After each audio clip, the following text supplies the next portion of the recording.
Hi there, and welcome along. In the previous video, you heard me talking about why we prune fruit trees and the bits and pieces you need to look out for to make sure your trees are in really good health. The removal of the dead, the diseased, the dying, and the crossing wood first.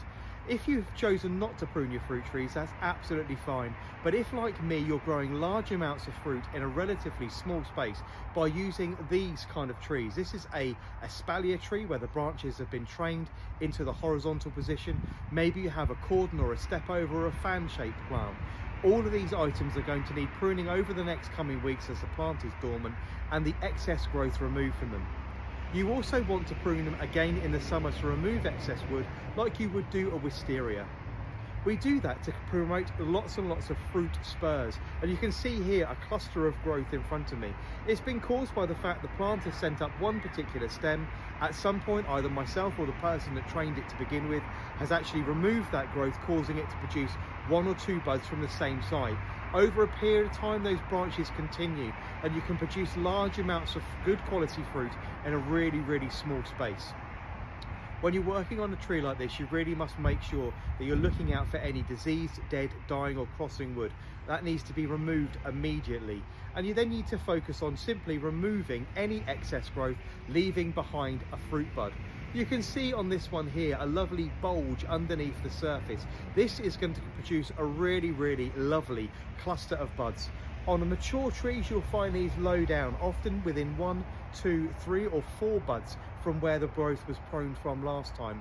And all we're simply going to do is taking a clean and sharp pair of secateurs, we're going to remove this above that fruit bud, leaving 1 or 2 buds above it, and we're simply going to discard that. All of the excess growth from this tree needs to be removed.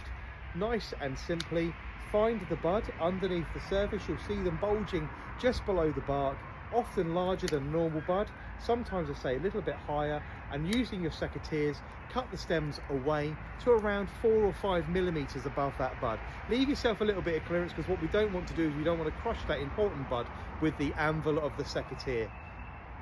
So we're going to go over this tree now and simply remove the bark, remove the excess wood.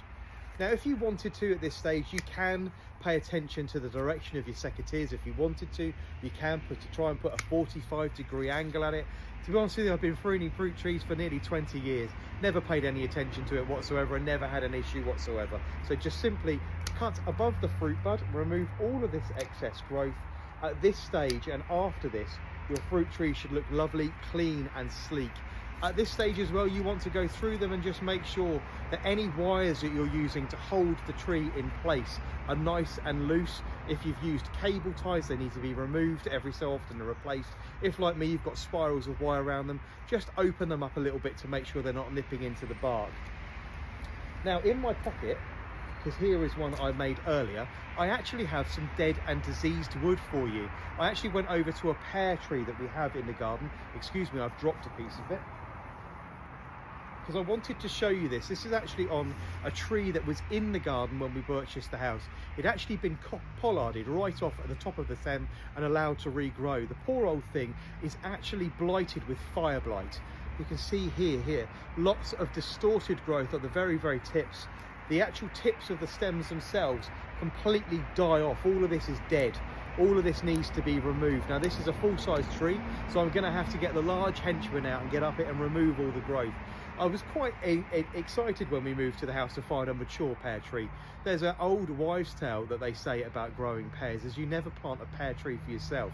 You always plant a pear tree for your children.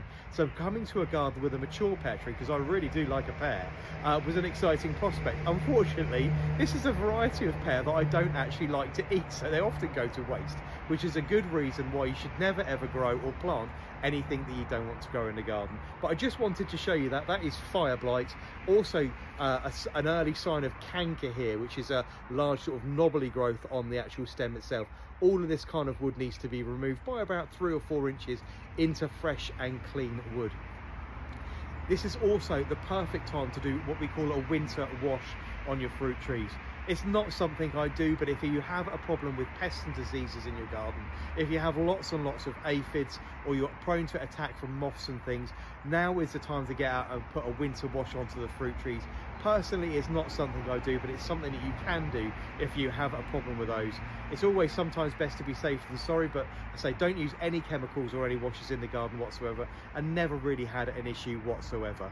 This particular tree is always a really good production of apples for myself.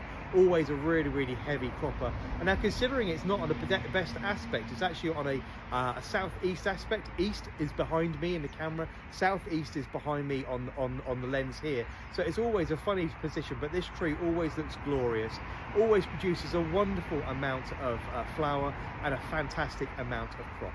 Anyway, if you have any queries or questions with regards to the pruning of fruit, don't forget, over the coming weeks I'm also going to be working on pruning of black currants and red currants for you, and also gooseberries. This is your subscription based service, and if there is a video you'd like to see, don't hesitate to drop me a line. I'll see you all very soon now. Take care. Bye bye.